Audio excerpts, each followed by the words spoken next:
प्यारे विद्यार्थियों, स्वागत है आप सभी का आपके अपने YouTube चैनल पीके स्टडी में। आज हम बीएसटी से 2025 जो एग्ज़ाम होने वाली है उसके लिए हिंदी की कुछ एमसीक्यू क्लास लेके आए हैं, कुछ अच्छे क्वेश्चनों को लेके आए हैं। तो आपको क्लास को पूरा देखना है और लास्ट में कमेंट करना है कि कितने प्रश्न आपके सही होते हैं। ठीक है ना? कैसी आपकी तैयारी है? तो आज का हमारा पहला ही क्वेश्चन है, अवसर का लाभ उठाना के लिए उपयुक्त है। आपसे पूछा है, अवसर का लाभ उठाना के लिए उपयुक्त है। बहती गंगा में हाथ धोना, आकाश पाताल एक करना, फूलाना समाना, अंगारों पर पैर रखना। तो दोस्तों आपसे पूछा है अवसर का लाभ उठाना के लिए उपयुक्त शब्द है, ये उपयुक्त है। तो इसमें आपका राइट आंसर हो जाएगा ऑप्शन ए, बहती गंगा में हाथ धोना। अगर आपसे पूछे आकाश पाताल एक करना का अर्थ क्या है, तो कठिन कठिन प्रयत्न करना। क्या? कठिन प्रयत्न करना। और फूलाना समाना मतलब अत्यधिक प्रसन्न होना। अंगारों पर पैर रखना मतलब जानबूझकर खतरे का जानबूझकर विपत्ति सहना। ठीक है ना? हमारा आज का अगला क्वेश्चन है, आपसे पूछा है सही शब्द वर्तनी वाला शब्द है, आपको शुद्ध शब्द बताना है। अधोपतन, अधिपतन, अधपतन, आधपतन। आपको इसमें सही वर्तनी वाला शब्द बताना है। तो इसमें आपका राइट आंसर हो जाएगा ऑप्शन सी, अधपतन। ठीक है ना? अगले क्वेश्चन पर चलते हैं। अगला है, सही शब्द वर्तनी को छांटिए। इसमें भी आपको शुद्ध शब्द बताना है। रासायनिक, रासायनिक, रासायनिक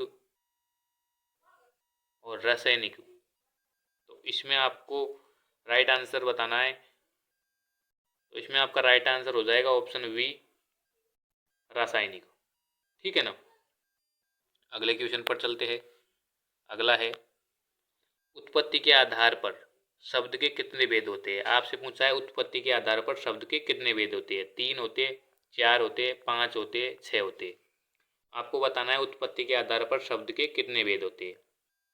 ठीक है ना? तो इसमें आपका राइट आंसर हो जाएगा ऑप्शन बी, 4। अगले क्वेश्चन पर चलते हैं। अगला है, शब्द किसे कहते हैं।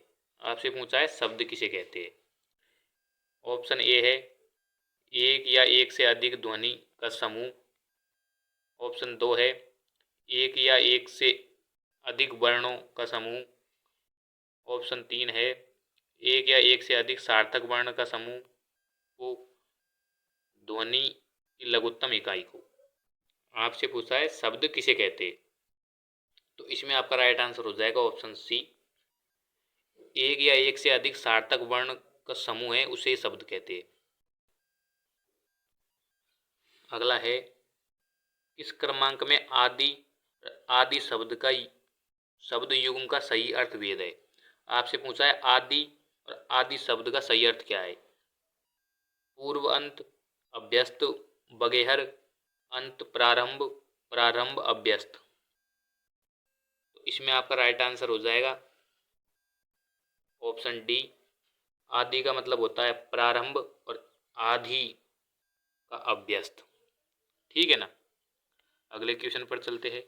अगला है, आपसे पूछा है मरने की इच्छा। मरने की इच्छा वाक्यांश हेतु उपयुक्त शब्द है। मरने की इच्छा को एक शब्द में हम कैसे कहेंगे। जुयुत्सा, युयुक्षा, मुमूर्षा, जिजीविषा, इनमें से कोई नहीं। तो इसमें आपका राइट आंसर हो जाएगा मुमूर्षा। ठीक है ना? अगले क्वेश्चन पर चलते हैं। अगला है, दक्षिण पूर्व के बीच की दिशा को क्या कहते हैं। आपसे पूछा है दक्षिण पूर्व के बीच की दिशा है उसे क्या कहते हैं। ईशान, आग्नेय, वायव्य, नेतर्घ्य। तो इसमें आपका राइट आंसर हो जाएगा ऑप्शन सी, वायव्य।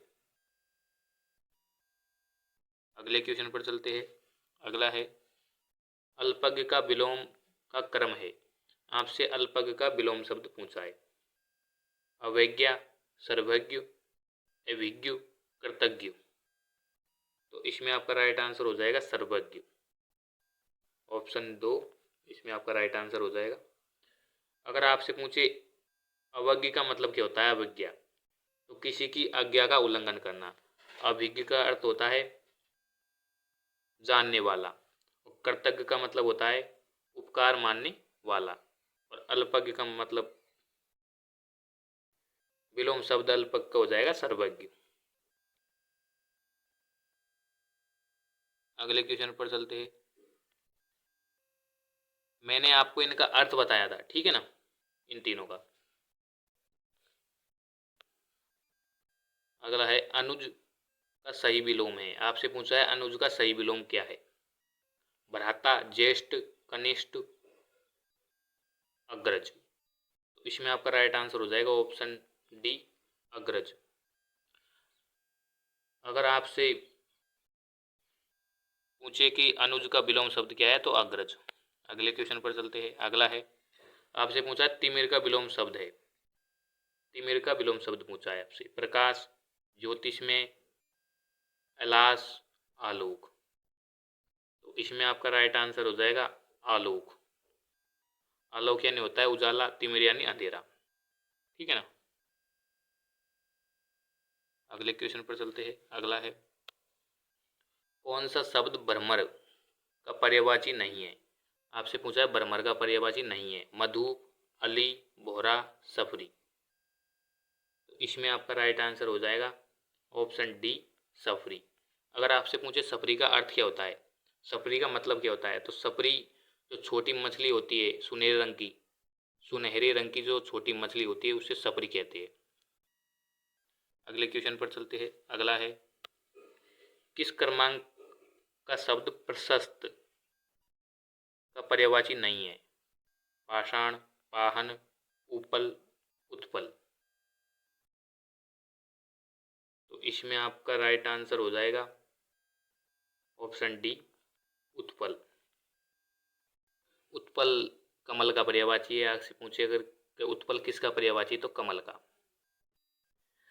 प्रशस्त यानी पाषाण, पत्थर, पाहक, पाहन, भाग्य, उपल।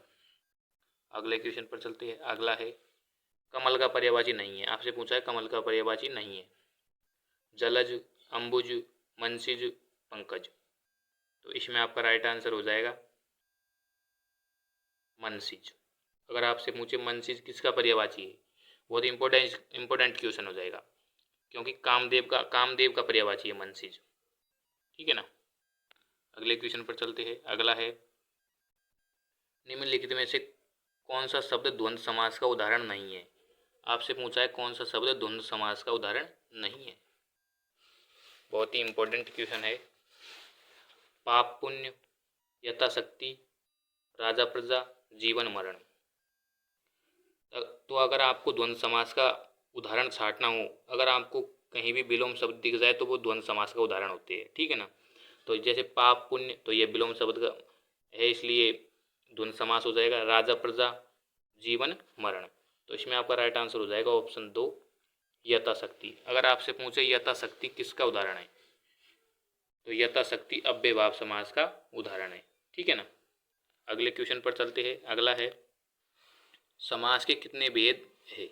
आपसे पूछा है समास के कितने भेद है।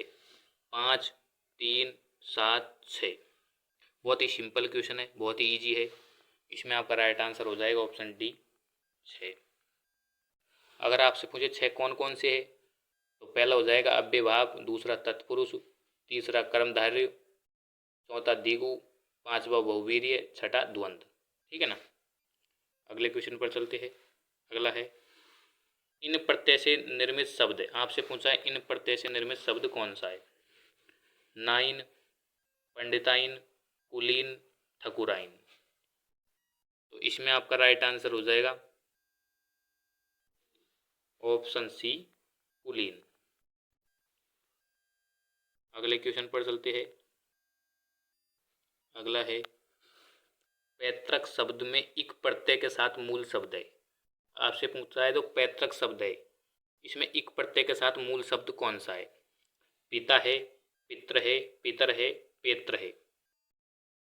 तो इसमें आपका राइट आंसर हो जाएगा ऑप्शन दो, पित्र। पित्र प्लस इक बना पैतृक। अगले क्वेश्चन पर चलते हैं।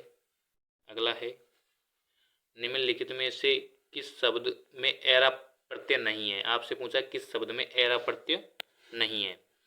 ममेरा, सफेरा,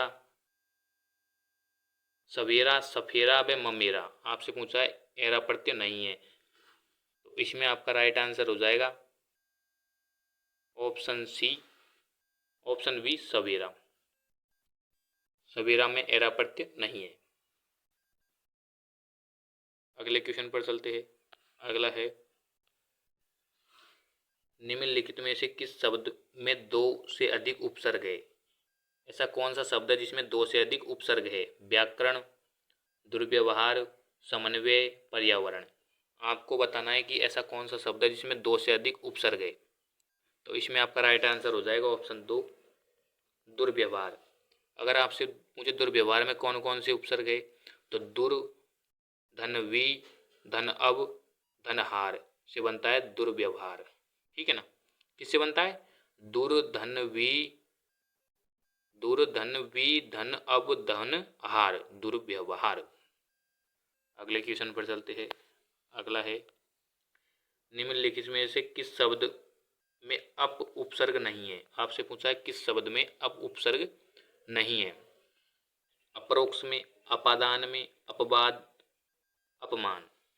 आपको बताना है अप उपसर्ग किस शब्द में नहीं है।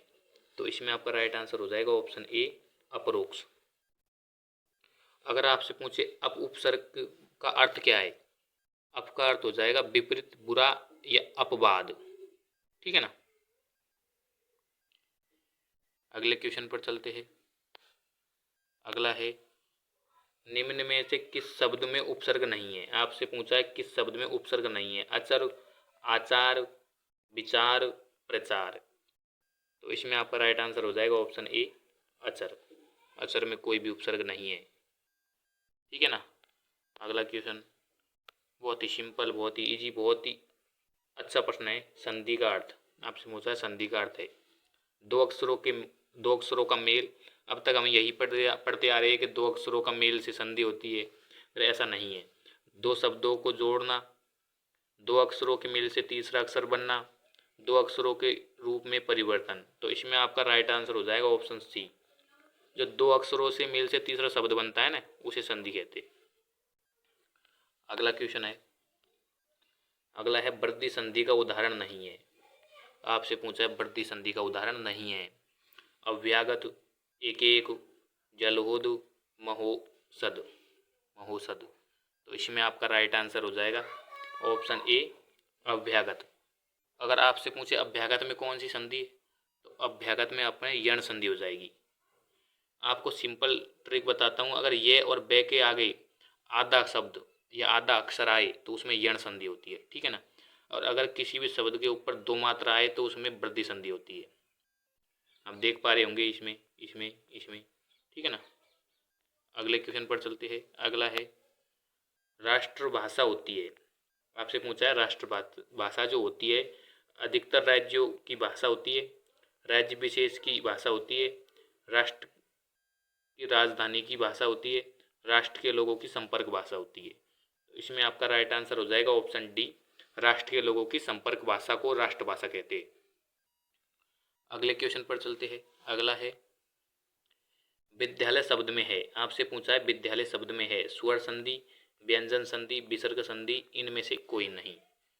तो इसमें आपका राइट आंसर हो जाएगा ऑप्शन ए, स्वर संधि।